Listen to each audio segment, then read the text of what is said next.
7ই March হচ্ছে আওয়ামী লীগের সম্পত্তি, জাতীয় কোনো ব্যাপার না, তাই তো? জাতীয় সম্পদে পরিণত হয়ে উঠতে পারেনি, কারণ সেখানে বলা হয়েছে কি যে এবারের সংগ্রাম স্বাধীনতার সংগ্রাম, আপনি বক্তব্য হেলাল ভাই, জাতীয় সম্পদ বলতে পারেন? হেলাল ভাই, আমি আমার বলতে পারার দরকার নাই, আপনি সংজ্ঞাটা বলেন। আপনি যেটা বলছেন সেটাই ঠিক আছে, তো আমি তো মানতেছি, আমার কোনো অসুবিধা নাই। আপনি বলতেছেন 7ই মার্চ আওয়ামী লীগের সম্পত্তি, এইটা জাতীয় কোনো সম্পদ না। যতবার 7ই মার্চের ভাষণ বাজানো হবে বোঝা হবে যে এটা আওয়ামী লীগের লোকজনই বাজাইতেছে বা আওয়ামী লীগের দলীয় কার্যক্রম। এটা একটা পয়েন্ট। সেকেন্ড যে পয়েন্টটা, সেটা হলো যে যেহেতু নিষিদ্ধ ছাত্র সংগঠন এবং জাতীয় সংগঠন, তারা আপনার 7ই মার্চের ভাষণ বাজাক আর জাতীয় সঙ্গীত তারা বাজাকের কথা তো আসতেছে না এখানে। আমি বাজাইলেও সেটা একটা মানে আওয়ামী লীগেরটাই বাজানো হবে, তাই তো? না, আপনি আওয়ামী লীগের যে আইকন, এই যে আওয়ামী লীগের যে আইকনগুলো, যে সমস্ত আইকনকে আপনারা সামনে রেখে তারা জনগণের উপর জেনোসাইড চালিয়েছিল, যে সমস্ত আইকনকে সামনে নিয়ে তারা জনগণের উপরে, আমি এটা মানবো না। আমি এটা মানবো না যে আওয়ামী লীগ 7ই মার্চের ভাষণ বাজায় 24-এর লোকজনের মারছে। আমি এরকম যে আপনি শেখ মুজিবের বিভিন্ন কীর্তিকলাপকে আপনি আইকন বানিয়ে জনগণের উপর, আপনি একবার বলতেছেন যে শেখ মুজিবকে বা স্বাধীনতাকে আসলে কুক্ষিগত করতেছে আওয়ামী লীগ। আপনি এখন না, সবাই মিলে এটা বলতেছে। তো আপনি কুক্ষিগত থেকে বাঁচান। আপনি কুক্ষিগত করার বদলে আপনি তারই গালি দিবেন যে হ্যাঁ মুক্তিযুদ্ধই খারাপ, স্বাধীনতাই খারাপ, 7ই মার্চই কিছু না। ওইটা ঠিক কথা? আমি তো আমার বক্তব্য কি আপনার তাই প্রমাণ হলো খালেদ ভাই? আপনি তো 7ই মার্চে বাতিল করে দিলেন। আমার কাছে 7ই মার্চ হচ্ছে, আমি সেক্রেটারি না, আমার কাছে 7ই মার্চ একটা ঘটনা, উল্লেখযোগ্য ঘটনা বাংলাদেশের ইতিহাসে যতদিন থাকবে। আমরা অনেক, হ্যাঁ, এরকম ঘটনা ইয়াহিয়া মুজিব বৈঠক কি ঐতিহাসিক না? ইয়াহিয়া মুজিব 7ই মার্চের সবই ঐতিহাসিক। আপনি এটা ঠিক বলছেন, ঐতিহাসিক, কিন্তু ইতিহাসে কোনটা ফুটনোট আর কোনটা ফুল স্টপ সেটাও তো আমাদের বুঝতে হবে। এইটা আপনার দৃষ্টিতে একরকম, ইতিহাস তো শুধুমাত্র ইভেন্টস না, কিছু সেন্টিমেন্টও থাকে। ইতিহাস কি শুধু কি ইভেন্টস? কিছু সেন্টিমেন্টও থাকে, তাই না? আপনি দেখেন ইতিহাসে ইয়াহিয়া মুজিব বৈঠক কি আপনার ঐতিহাসিক না? ঐতিহাসিক। স্বাধীনতা পরবর্তী ভুট্টো যে বাংলাদেশে আসলো, সেটা কি ঐতিহাস? খুবই ঐতিহাসিক, সবকিছু খুবই ঐতিহাসিক। কিন্তু আপনি 7ই মার্চকে এমন ঐতিহাসিক করছেন যেটা একটা সেক্রেট পজিশনে চলে যাচ্ছে। 7ই মার্চের এই যে আপনি যে দুইটা ঘটনা বললেন, এই দুইটা ঘটনা কি বাংলাদেশের ইতিহাসে 7ই মার্চের ঐতিহাসিক ঘটনা হচ্ছে বড় ঐতিহাসিক? ইয়াহিয়া মুজিব বৈঠক বা ইয়াহিয়া স্বাধীনতার পরে পাকিস্তান স্বীকৃতি না দেওয়া সত্ত্বেও ভুট্টোকে আমন্ত্রণ জানানো, লাল গালিচা সংবর্ধনা দেওয়া, সেটা খুব গুরুত্বপূর্ণ 7ই মার্চের চেয়ে। না, দেওয়া হয়েছে, এগুলো ইতিহাসের একটা ঘটনা তো, এগুলো একটা, এটা তো ঐতিহাসিক ইভেন্টস তো একটা, এটা তো ঐতিহাসিক ইভেন্টস তো একটা। ঠিক 7ই মার্চের এখন ইভেন্টস, যেখানে শেখ মুজিব রেসকোর্সের ময়দানে বক্তব্য দিয়েছে আওয়ামী লীগের নেতাদের উদ্দেশ্যে, আলটিমেটলি বক্তব্যটা জনগণের উদ্দেশ্যে, যে কি এবারের সংগ্রাম মুক্তিযুদ্ধের সংগ্রাম, তিনি সেটা করবেন। মানে যুদ্ধ কিন্তু শুরু হলো না তখন, এবং তিনি যে শেষ করলেন জয় পাকিস্তান বলে, এটা নিয়ে অনেক বক্তব্য আছে। সুতরাং এরকম বহু ইভেন্টস ইতিহাসে ঘটে গেছে। এখন আপনি এই 7ই মার্চকে, এখন যেটা বললাম যে আওয়ামী লীগের সম্পত্তি, এখন আওয়ামী লীগের সম্পত্তি একটা নিষিদ্ধ ঘোষিত ছাত্র সংগঠন বা নিষিদ্ধ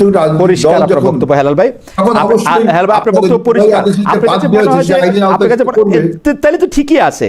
ছাত্রদলের এই কার্যক্রমকে ওন করা উচিত এবং ঠিকই আছে। তাহলে আমি এটা নিয়ে আর কোনো তর্ক করবো না। হেলাল ভাই, আপনি আপনি দেখেন ছাত্রদলের কেউ কি বাধা দিয়েছে? ছাত্রদলে কেউ কি বাধা দিয়েছে? এনসিপি বা ছাত্রদলের লোকজন ছিল। আব্দুল্লাহ আমিনও বলছে, আমিও জানি যে ছাত্রদলের লোকজন ছিল। জনগণের যে বাধা দিয়েছে সেইটা আপনার আইনের আওতা, আইনের দৃষ্টিতে ঠিক কি বেঠিক, এটা একটা আলোচনা হতে পারে। কিন্তু আইন শৃঙ্খলা রক্ষাকারী বাহিনী যেহেতু নির্বাহী আদেশ সেগুলো বন্ধ করে দেওয়া আছে এই কার্যকলাপ, তাহলে তো নির্বাহী আইন শৃঙ্খলা রক্ষাকারী বাহিনী এটা বন্ধ করবেই। এখন 71 পূর্ববর্তী বা 71-এর সময়কালে শেখ মুজিবের বক্তব্য হিটলারের বক্তব্যের সাথে তুলনীয়। আমি বলছি যে যখন যে যিনি ইতিহাসে, আমি একটা সাজেশন দেই হেলাল ভাই। আমার সাজেশন হচ্ছে হিটলার যাদেরকে যেই পদক দিছিল সেই পদক তারা বাদ দিছে। আপনি আপনার স্পিকারকে বলেন, উনি জীবিত আছেন, আপনার দলে যে মরহুম শহীদ জিয়াউর রহমান আছেন তাকে বলেন যে তিনি বীর বিক্রম যে পদবী শেখ মুজিবুর রহমান দিছে ওটা ফালা দিতে। দুইটা কিন্তু একটা, হিটলার পদক দিছে, সবাই ফিরে দিছে না হিসেবে। আপনার জার্মান যখন রিপাবলিক হলো তখন কিন্তু না, যখন হিটলারের কাছ থেকে যারা পদক নিছে সবগুলি জার্মানের খলনায়ক ছিল, তখন সে ফুয়েরার হয়ে উঠছিল, অর্থাৎ জার্মানের সম্রাট হয়ে উঠছিল, তখন সেই পদকগুলো। আর আমাদের পদকগুলো হলো রাষ্ট্রীয় পদক। আপনি দুটো পদক এক করলে হবে না।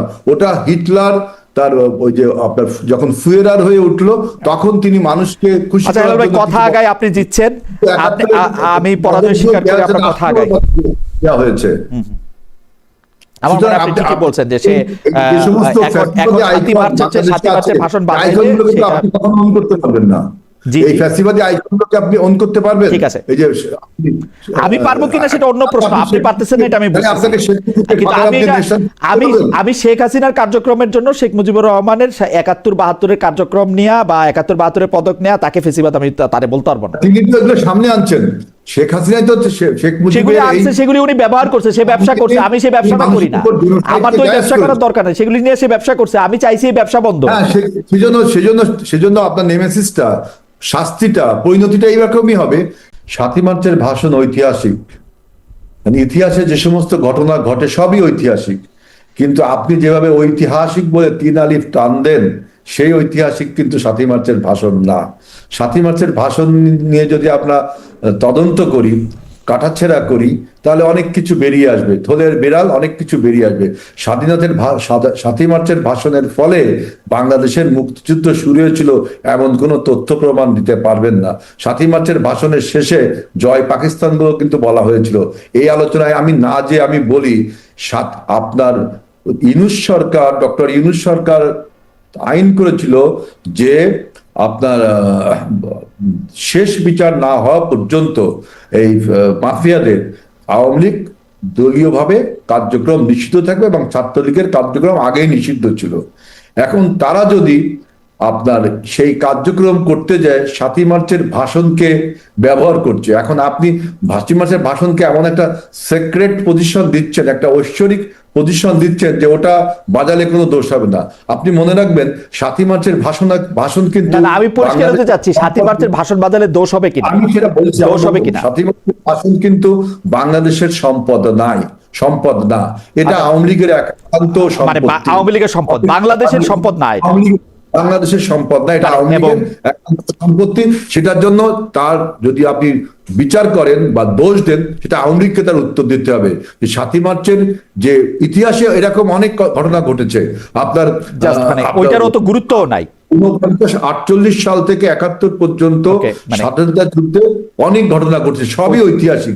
ইতিহাসে যা কিছু আমি বুঝতে পারছি আল ভাই, ওইটার অত গুরুত্বও নাই। মানে আপনি যেমন 3 আলিফ টান দেওয়ার কথা বললেন, ওইটার অত গুরুত্বও নাই আসলে। আমি সেটাই বলছি, আপনি একটা ফ্যাক্টরি পজিশন দিচ্ছেন। আমি কি পজিশন দিচ্ছি সেটা থাক, আপনি কি পজিশন ডিফাইন করতেছেন সেটা বলেন। আমি সেই বিষয়টা বলছি যে কেন তাদেরকে গ্রেফতার করা হলো। কারণ ডক্টর ইউনূস সরকার আপনার আইন করেছে নির্বাহী আদেশে যে তাদের রাজনীতি নিষিদ্ধ, তারা রাজনীতি করতে পারবে না। এখন কিছু সংখ্যক ছাত্র আপনার এই ভাষণটা বাজিয়ে রাজনীতি করছে, সুতরাং আইনের আওতায় তারা দোষী। ওকে, এটা আইনের আওতায় গ্রেফতার করবে। হেলাল ভাই, 7 মার্চ ভাষণ বাজানো রাজনীতি কিনা সেটা আপনি বলেন। আপনি বললাম তো এটা আওয়ামী লীগের সম্পত্তি। আমি শেখ হাসিনা যে 16 বছর ক্ষমতায় ছিল, since the very first day তার ক্ষমতায়, আমার সাংবাদিকতার জায়গা থেকে আমি প্রায় প্রতিটা ক্ষেত্রে তার কার্যক্রমের কোশ্চেন করছি, প্রায় প্রতিটা ক্ষেত্রে।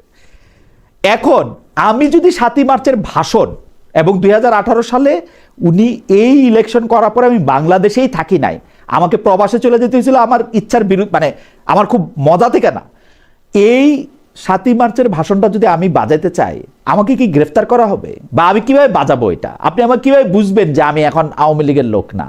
How do I do that? প্রতিটা ইতিহাসের প্রতিটা অধ্যায় গুরুত্বপূর্ণ, যেমন 7 মার্চের অধ্যায়টাও গুরুত্বপূর্ণ। 7 মার্চ নিয়ে এনসিপির বা কোনো রকম কোনো অবস্থান নাই। এখন ঘটনা হচ্ছে, আপনি বলতেছেন যে যারা ছাত্রলীগের এরা যখন ঢাল বানায় আসে তখন তো সেটা প্রতিরোধ করা হবেই, কিন্তু আমরা যেটা দেখতে পাইতেছি সেইটা হইল সর্দার নাদিম, যাকে আসলে বা যিনি আমি আমি আমি আমি এর কথা বলি, এই যে তাসনিম আফরোজ ইমি তো আর ছাত্রলীগ করেন নাই। উনি উনি উনি তাকে ৭ই মার্চের এই ভাষণের ব্যাপারে তার অবস্থানের কারণে তাকে সন্ত্রাস বিরোধী আইনের মামলায় গ্রেফতার কইরা কারাগারে পাঠানো হয়েছে। আপনার কাছে কি মনে হয়?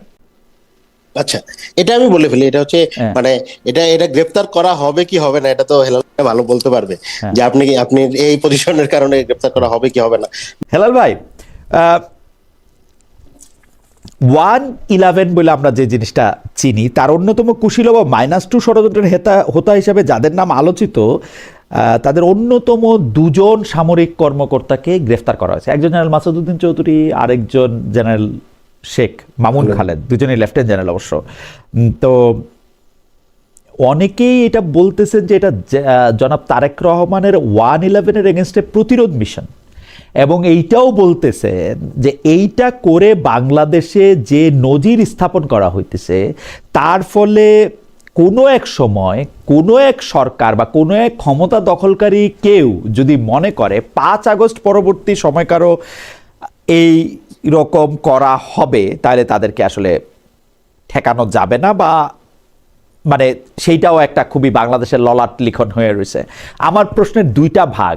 এক হচ্ছে, জনাব তারেক রহমানকে আসলেই একটা প্রতিশোধের মিশন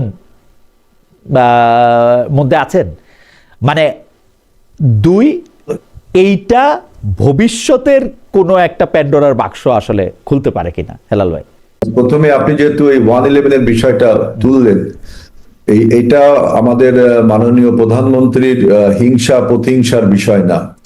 বিষয়টা আপনাকে নিজে একবার ভাবুন যে 1-11-এ কি বাংলাদেশ কক্ষপথচ্যুত হয়েছিল না? 1-11 কি বাংলাদেশের উপর অভিশাপ বহন করে এনেছিল না? 1-11 কি আপনার পরপর 4টি অবৈধ নির্বাচন উপহার দিল না? এবং আমাদের দেশের স্বৈরাচার, ফ্যাসিস্ট এবং সর্বশেষ মাফিয়া তৈরি করতে সাহায্য করেছিল না? বাংলাদেশের এই অভিশাপ শুরু হয়েছিল তো 1-11 থেকে। এখন যে 2জন সেনা অফিসারকে গ্রেফতার করা হয়েছে, তাদেরকে ভিন্ন ভিন্ন মামলায় 1-11-এর কারণে কিন্তু গ্রেফতার এখনো আপনি দেখেননি সেটা। কিন্তু আমি ব্যক্তিগতভাবে 1-11-এ আমি একজন ভিকটিম। আমি কি একটু ফুট কাটবো?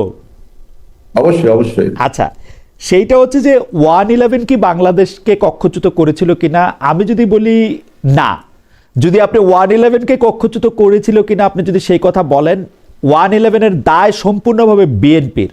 সেইটা নিয়ে আমি আরেকদিন আরেকটা আলাদা তর্ক করবো। 1-11-এর আশা 1-11-এ যাদেরকে কুশীলব হিসেবে নিয়োগ দেওয়া, সেটার দায় এবং বাংলাদেশের তত্ত্বাবধায়ক সরকার ব্যবস্থাকে একটা খুবই ইয়াতে নিয়ে যাওয়ার দায় হচ্ছে বিএনপির। যে -2 ফর্মুলা, আমি আমার 2 পয়সা দিয়ে নেই, যে -2 ফর্মুলার কথা আপনি বলতেছিলেন, সেই -2 ফর্মুলার ক্ষেত্রে আমি বলি যে -2 ফর্মুলার কথা বইলে 1-11 আসলে 1-11-এ কুশীলবরা বাংলাদেশের রাজনীতিকে দূষিত করছে। তাতে তারা যারা পার্টনার নিছে, সেই পার্টনারদের মধ্যে একজন বড় পার্টনার ডক্টর মোহাম্মদ ইউনূস, আরো বড় পার্টনার আপনাদের বিএনপিতে আছে, যারা বিএনপির এখন শীর্ষ পদে, অনেক বড় বড় পদে এটার মধ্যে অবস্থান করতেছে। এখন আমি এটা যদি আপনি খালি 1-11-এর 2জন জেনারেলের উপরে দেন, 5জন কুশীলবের উপরে দেন, সেটা ঠিক হয় কিনা, আমি শুধু এই 2 পয়সা দিয়ে রাখলাম, আপনি বলেন। আমি যেটা বলতে চাচ্ছি যে যাদেরকে গ্রেফতার করা হয়েছে তাদেরকে ভিন্ন ভিন্ন মামলায়, আদম পাচার এবং মানি এমবেজলমেন্ট, এই মামলায় কিন্তু আপনাকে আরো অপেক্ষা করতে হবে আসলে তাদের কোন কোন মামলা তাদের উপরে আসে। আপনারা 1-11-এর ঘটনা ধরে 1-11-এর লোকগুলিকে আসলে ধরতেছেন কিনা, মানে টাকা পাচার মামলা আপনি সবই দিতে পারেন। হেলাল ভাই, আপনি জানেন আপনার নামে 300 আলাদা আলাদা মামলা আছে, মামলা দেয়া তো সরকার আপনার পক্ষে থাকলে এটা তো কোনো ব্যাপার না, এই মামলার নাম যাই হোক। মানি এমবেজলমেন্ট বা আদম পাচার, এটা তো সত্য। এখন আমি জানি না সত্য কিনা, অভিযোগ আপনি তুলতেই পারেন, জানি না সত্য কিনা। একজনকে গ্রেফতার করলে তার বিরুদ্ধে যত মামলা আছে, সুপ্ত বা গুপ্ত, সব মামলায় কিন্তু চলে আসে। আমি জানি না সত্য কিনা। বাংলাদেশের সাবেক চিফ জাস্টিস রে মামলা দেওয়া হয়েছে, উনি যাত্রাবাড়িতে একজনের খুন করছেন। না, এই আপনার 1-11-এর ঘটনা কিন্তু তা না। 1-11-এ কিন্তু বাংলাদেশের মোরাললেস নিরীহ মানুষ কিন্তু নির্যাতিত হয়েছে, বাংলাদেশের রাজনীতি নষ্ট হয়েছে, বাংলাদেশের রাজনীতিবিদদের চরিত্র হনন করা হয়েছে। কিন্তু হেলাল ভাই, আমি আপনার এই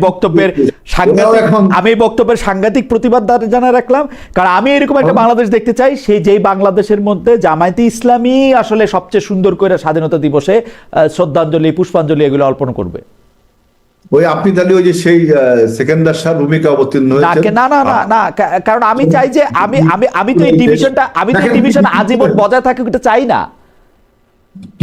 আমি বুঝলাম না, কি বললেন? আমি তো এই ডিভিশন আজীবন বজায় থাকুক এটা চাই না। আমি তো চাই, মানে আপনি কি এইটাতে খুশি হইতেন? আপনি কি এইটাতে, হেলাল ভাই আপনি কি এইটাতে খুশি হইতেন জামায়াতে ইসলামী যদি এখন পাকিস্তান জিন্দাবাদ বলে পাকিস্তানের গিয়ে ফুল দিয়ে আসতো? না, আপনি দেখেন, আমি বলছি যে আপনি স্মৃতিসৌধে নাহিদ ইসলামের দাঁড়ানোর অবস্থানকে নিয়ে আলোচনা করছেন, তাই না? জি। আমাদের ইসলামের নেতারা কেন সামনে, নাহিদ ইসলাম কেন পিছনে, তাই না? তা আমি সেই কথার সমর্থন ধরে বলছি যে আমাদেরও এখন বলতে ইচ্ছে লাগে যে জামাতে ইসলামও আপনার স্বাধীনতা যুদ্ধের জন্য র্যালি বের করে, তারপরে আলোচনা সভা করে। ওইটা তো ভালো, আমি সেটাই বলছিলাম যে ওইটা ভালো। জামায়াতে ইসলামের মুক্তিযুদ্ধকে ধারণ করলে এটা আরো ভালো। মানুষ, প্রকৃতি, সংস্কৃতি যে কত বিচিত্র সেটা দেখলাম, যে জামাত ইসলামও আপনার স্বাধীনতা দিবসের আলোচনা করে, র্যালি করে, এটা বিচিত্র। হেলাল ভাই, সেইটা আমি বললাম, জামাতে ইসলামী যদি মুক্তিযুদ্ধের চেতনা ধারণ করে সেটা আমার চোখে ভালো। যেমন আমার চোখে ভালো ছিল বিএনপি যখন জামাতে ইসলামীকে গাড়িতে পতাকা দেয়, ওটা ভালো। কারণ হচ্ছে যে আপনি এক আলোচনা থেকে আর এক আলোচনা চলে গেলেন। গাড়িতে পতাকা দেওয়াটা বিএনপির আগে আরো অনেক দল দিয়েছে, এটা একটা আলোচনা। জামাত ইসলামের কোন নেতাকে দেয় নাই মনে হয়। আমার কাছে তো হেলাল ভাই এইটা আমাদের সবার জন্য একটা বিজয় মনে হয়। জামাত ইসলামী যত বেশি স্বাধীনতার কথা বলবে তত আমার কাছে এটা বিজয় মনে হয়। যেমন বিএনপি বেশি বেশি স্বাধীনতার কথা বলে আমার ভালো লাগে, তো জামাত ইসলামের এগেইনস্টে কথা বলে আমার ভালো লাগে। জন্ম স্বাধীনতা যুদ্ধের মাধ্যমে না, বিএনপির জন্ম স্বাধীনতা যুদ্ধের মাধ্যমে, এইটা ঠিক। কিন্তু বিএনপির দল হিসাবে পরিণতিটাও অনেকটাই জামায়াতে ইসলামীকে সঙ্গে নিয়ে পথ চলাতেই। সেইটা জামায়াতে ইসলামীর যিনি আমির ছিলেন জনাব মতিউর রহমান নিজামী 1992 সালে ভোরের কাগজে একটা বিস্তারিত সাক্ষাৎকার দিয়েছেন। হেলাল ভাই, এটা আমরা জানেন, আমরা ইউনিভার্সিটি এগুলি নিয়ে অনেক আলোচনা করছি।